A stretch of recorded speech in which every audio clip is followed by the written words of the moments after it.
Hi, welcome. I'm John Allen, host of Out in New Haven, where once a month we take a different topic of interest to the LGBTQ plus community in New Haven and Connecticut and explore it in depth.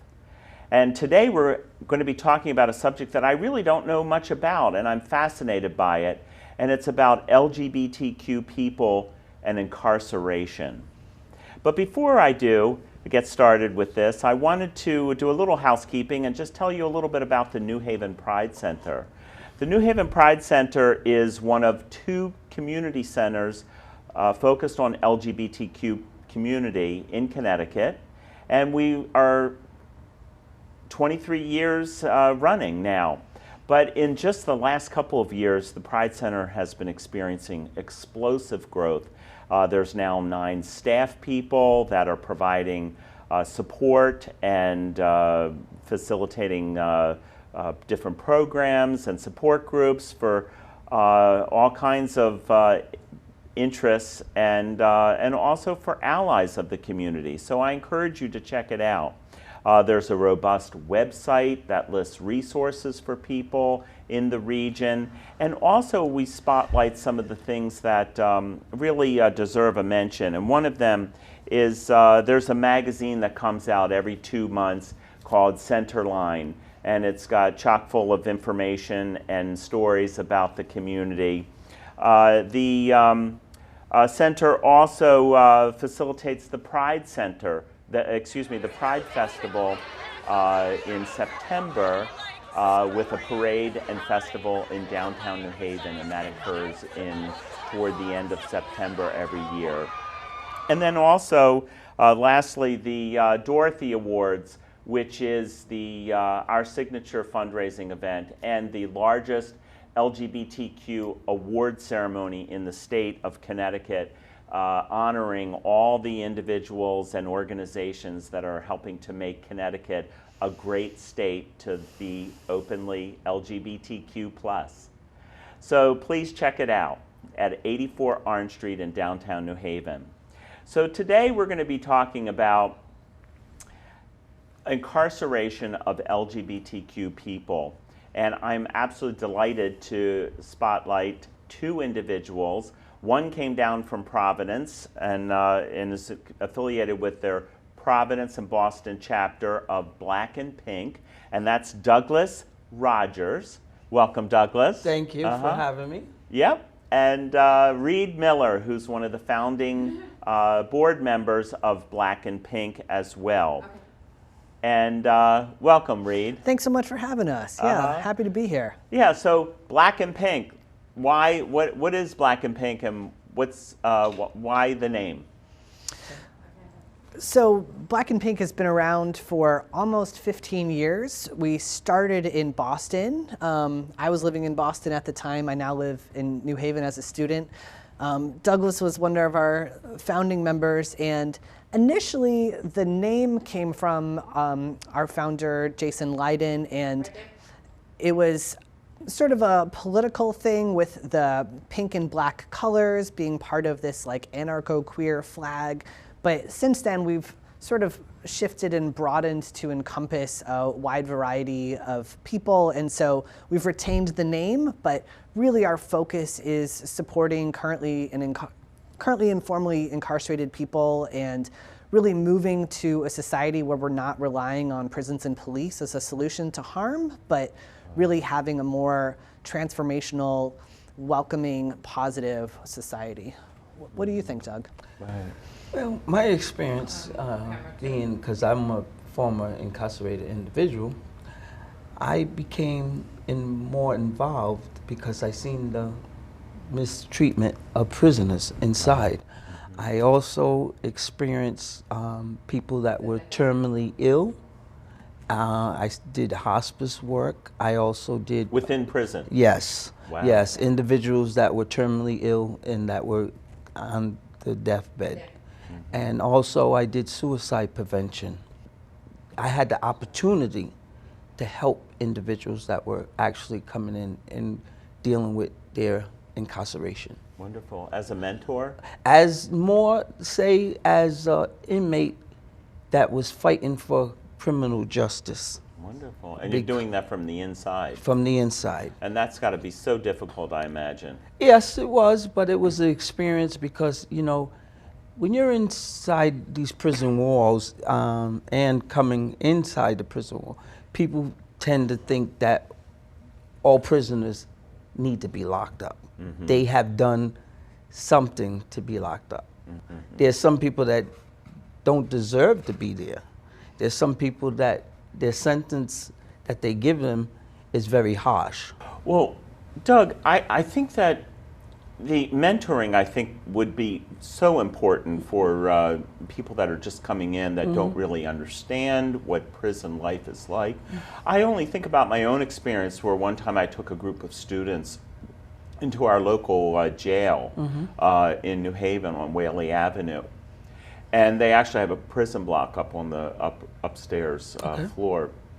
And I remember they were allowing people to go in and out of the cells, and they shut the door. And I remember being alone in the room in, what is it, a 6 by 12 foot area, and how claustrophobic it makes you feel immediately. There's, you know, this tiny little window, and you're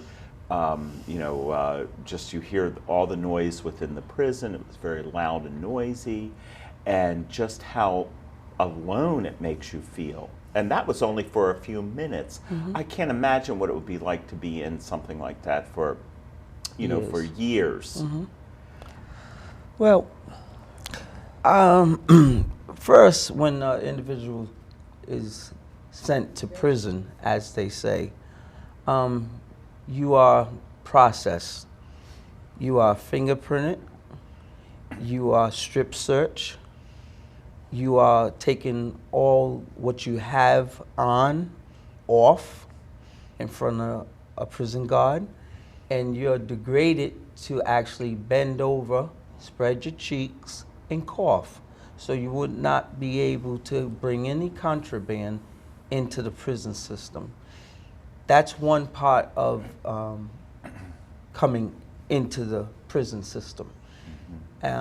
Once you're processed, you will be placed in a unit, as they call it. You'll be subject to, with other inmates, you know, crimes vary to different crimes. So you could be in a high level or low level, or you could be in a camp setting. So and a camp setting is? A camp setting is where you're allowed to roam freely. You're not. So it's more of a minimum security, or? It's more of a, it's like a country club, as they call it. The feds, they like call Orange it. is the New Black. Yes. Right. So that's a big difference because you don't have the fence, you don't have the wire, you don't have the walls that you can't see over, and you just be able to look at the sky. But here, as a camp setting, you're able to go out, walk the track, jog, smoke cigars, and, you know, basically feel that you're still locked up, but it gives you some dignity.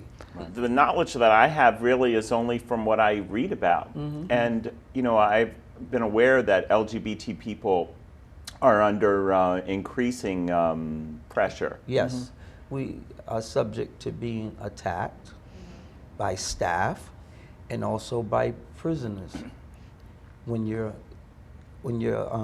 coming in, or when you're actually let people know your identity. And sometimes it's safe for you to keep your identity to yourself, because if you do let people know your identity, sometimes they use that against you. Mainly the staff. Really? Yes.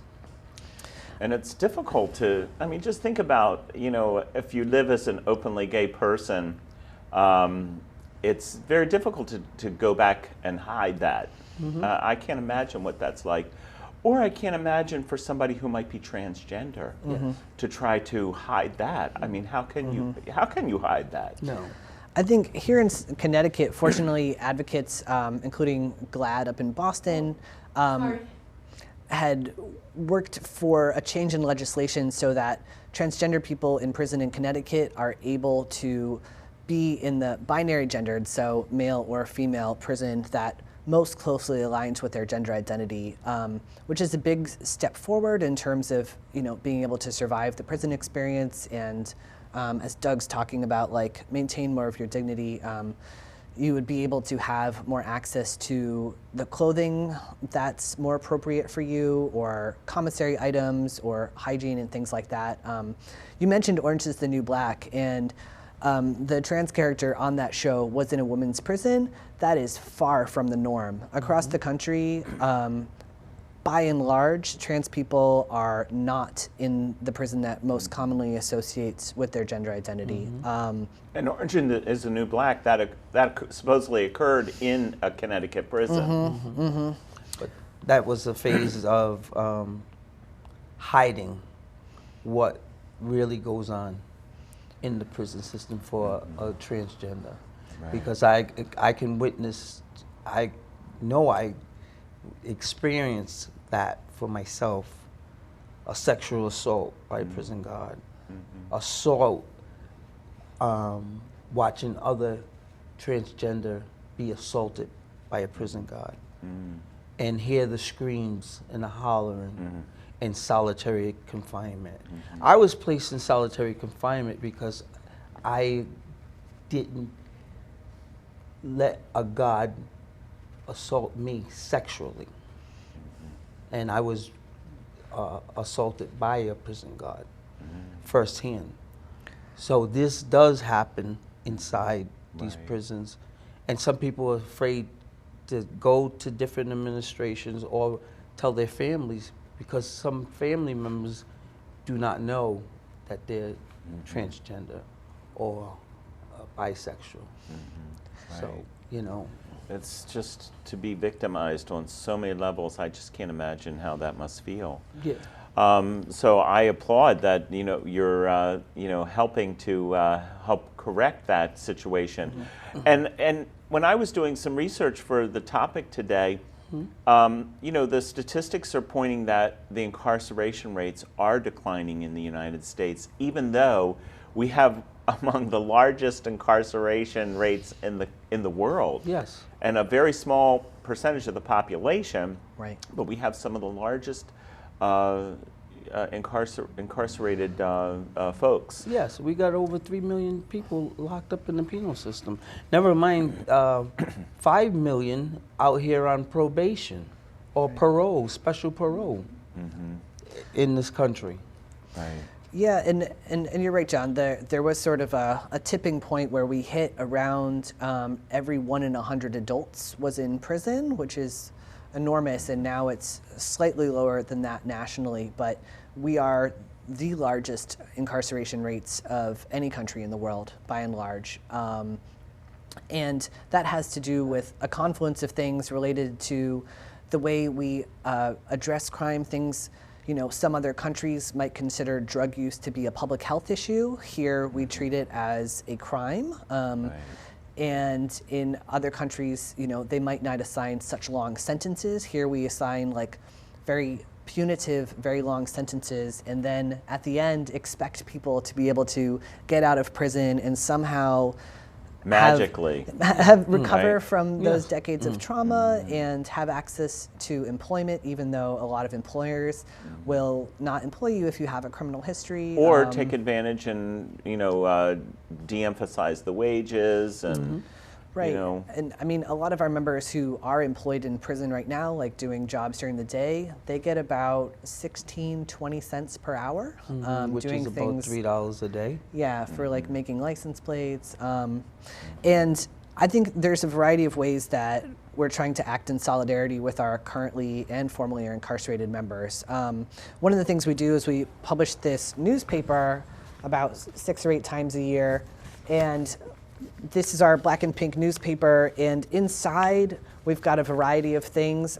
It's really focused on being a platform for incarcerated members to connect with each other. So all of these are letters to the Black and Pink family. People will say, hey, I read your letter in this other issue and I thought I was alone, but now I understand that actually there's other people who are going through this like me, your words were really inspiring, or I filed this lawsuit and it's helping me as a transgender person get access to hormones. You should try filing this lawsuit too. One thing a bunch of our members are trying to do is form support groups inside their prisons, and they're actually being challenged by wardens and prison superintendents who are not willing to facilitate that, which is a real shame. So that's something that we're interested in supporting folks with as well. And I know while you were in prison, you had some folks sending you letters, and that's one of our key programs. You can go on our website and find one of our incarcerated members and start corresponding with them as a pen pal. I've been writing to 2 folks for over 10 years. Wonderful. And my birthday was just in January, so I got this birthday card. And it looks wow, that's quite a card. it looks like paint. It's not paint. My pen pal is very talented, Shaylana, and she takes a marker and kind of uses it like an airbrush. Wow. Do you mind if I just read this little poem No, real I would quick? love to hear. It's really sweet. I was able to visit her after Christmas in Buffalo, and it says, "A true friend. You are someone dear and special to me. When I think of you, how lucky I am to know you, I think of the fun we will share once I am free. All the smiles we will share too. We started out as pen pals, then we became pen friends. We've shared life's tales. We became best friends. All the hard times in here were shared. Your bad days were talked about. Our friendship can't be compared. I get the impulse to stand on my bunk and shout, I have a true friend." So it's been really wonderful getting to know her over the years. We talk on the phone about once a week and share letters. And Is that difficult to speak by phone within? they can only call you. You can't call them. And so it's on the prison schedule. So yeah, it often conflicts. I'll be out to dinner and say, sorry, I got to go take this. It's the only time they can call. Yes. But what was it like for you getting cards and letters? Well, that is uplifting. And like I said, I did work with people that were, terminally ill, and some of their family members they wouldn't visit them. So I was like almost like family to them. Right. And to watch them deter medically, and I was placed in solitary confinement because I went to the medical staff and spoke up on a couple of individuals that were in the hospice unit, because it's a hospice unit, it's a medical center, and certain wings Within the prison? Yes, and a lot of people don't know that with their loved ones. They call it infirmary, but basically it's a death sentence. Really? Yes, because if the nurses in the prison system doesn't help you with your illness, you can die in there. You can lose a loved one inside prison. Nobody should be left to die alone. So, I got close to a lot of individuals, and I watched a lot of men pass away. I saved 2 people from committing suicide. So I firsthand I seen it all. Right. And there's nothing that nobody can tell me that doesn't go on inside these prison walls. See, a lot of people don't realize that, they committed a crime, yes, but if they're paying their debt to society while they're in there, why should they be mistreated and harassed? Right. You're still a human being. Right. Yeah, I think that the thing that really offends me the most is how it's treated like a joke, and certainly a gay joke. And it's not a joke. No. I mean, people are really, you're stripped of any kind of your dignity. your dignity, Yes. and then the safety factor, as you mentioned earlier, I think is what's so, feeling like you can't go and speak to the administration. And if you do, you'll be further penalized. Yes. And or beaten up, or assaulted, or worse. Yeah, because they use the pot as for your own safety. that you be placed in solitary confinement. But when you take an individual from general population and place them in a 6x9 cell with just a little door, and it's like a flap. You open it, and you serve them like they were an animal. They're human beings. Right. They're not We're social an animal. beings. Yeah. You can't, remove them from having an opportunity to socialize with others. Absolutely. And the Right. only contact you do have in solitary confinement is with the prison guard. So Are you able to read or? you're able to read if they supply you with reading material. If they supply you with a pencil, and every 30 days you get one phone call while you're in solitary confinement. So, some people's loved ones, they may not hear from them, and then 30 days later, they get a phone call and say, I'm in segregation. Or your family comes to visit you on a Saturday or Sunday when the visiting days are, and they tell your family to go back home. They're being Right. turned away. And they're saying, well, what happened? Where's my loved one? And all they're telling them is they're in the hole. They're in seg. Right. Most people in society don't know what that is. Right. You know? Or how truly traumatic it can be. Yes, because it's devastating. You're being shackled and handcuffed. When you go to a shower, you take a shower without any handcuffs. When you are in segregation, you're handcuffed and belly shackled to take a shower. And then if you get a prison guard that just wants to be a person that doesn't care and don't have no common courtesy or give that person dignity to take a shower, you're subject to 7 days stay in a cell without a shower. Right. That's very hurtful. That's very degrading. Yes. Because you have to depend on the God. Right. Now, like I said before, most people say they deserve to be in prison. No one deserves to be mistreated Right. while you're in prison. Right. Well, How is what is some of the impact that Black and Pink has had? Because the organization is now how old? We're coming close to 15 years. Wow. Yeah. So we've built up a network of around 15,000 incarcerated people, and we've got around 6,000 people writing as pen pals. So really we're building this nationwide community of support and solidarity. We also have chapters, for example, in Boston and Providence, and in New York, in Chicago, the Bay, elsewhere around the country. California. Yep. And they're doing work locally on campaigns. So for example, the Boston chapter has been working for a while on campaigns to end solitary confinement. with the DOC, with the Governor Baker.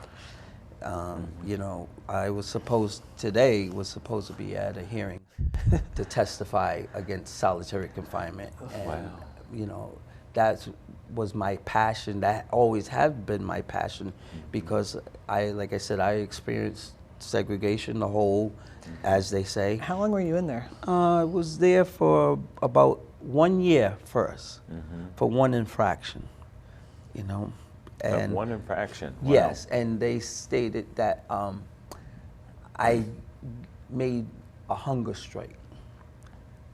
So that's why I was placed in solitary confinement. Do you think it had more to do with being gay? Gay, absolutely. Because I didn't let a guard sexually assault me, and then he lied.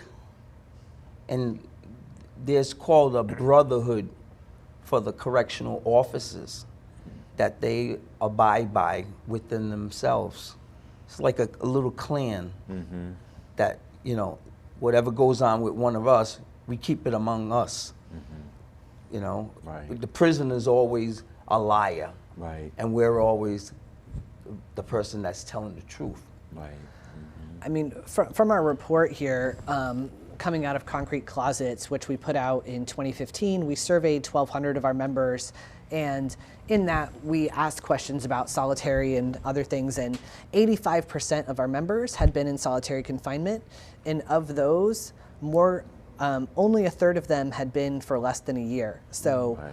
a lot of people are spending a lot of time in solitary, and we know that people of color are disproportionately represented in prison. Right. We know, The and in statistic that solitary, I saw was that the African American community is 12% of the U.S. population, but incarcerated represents 34% of incarcerated people. That sounds about right. And it's changing where more folks are now, the demographic is changing where more whites are being incarcerated, but it tends to be because of the opioid addiction. Drug addiction, yeah. Right. I mean, I think what we've seen statistically is like black folks and white folks use drugs at about the same rate. Right. But those who are arrested and incarcerated, certainly people of color at a much higher rate. And then also even after arrest, from sentencing, white people are much more likely to be sent to drug treatment,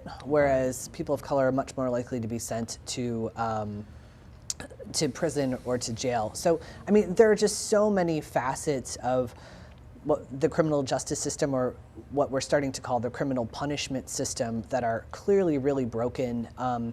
Another thing that Black and Pink is doing on a national scale is working with a coalition of organizations to address criminal punishment for LGBTQ and also people who are living with HIV or AIDS, because we recognize there is a lot of action happening in the LGBTQ community and nonprofit space, and we want us all to be aligned and working together to support initiatives to legalize and decriminalize sex work, to address mistreatment in prisons, and to be better in support, both legally, emotionally, in a variety of ways, of our incarcerated and formerly incarcerated family members. So I think one thing I'm hopeful about is Black and Pink this February is opening a house where we're headquartered in Omaha, Nebraska, called the Leiden House, named after our founder and Douglas's former cellmate. And that's going to be a community house for reincarcerated folks, formerly incarcerated folks, as well as a community space. And so these sort of initiatives on the local level, we're hoping to replicate nationally, to be able to really have that hope for people who are incarcerated to know that when they're coming out, as we're fighting for them to get out, they're going to have a place to come to that will be accepting and supportive and help them really rebuild their lives. How wonderful. Well, unfortunately, we've come to the end of our time, but this has been fascinating to learn more about something that's been hidden, and we really need to shine a light on this topic. We've been talking with Douglas Rogers, one of the founding members of Black and Pink, and Reed Miller, a founding board member of Black and Pink. And we've been talking about LGBTQ people and incarceration. So thank you so much for being on the show. Thank you for having me. Until next time, I'm John Allen, host of Alden, New Haven. See you next time.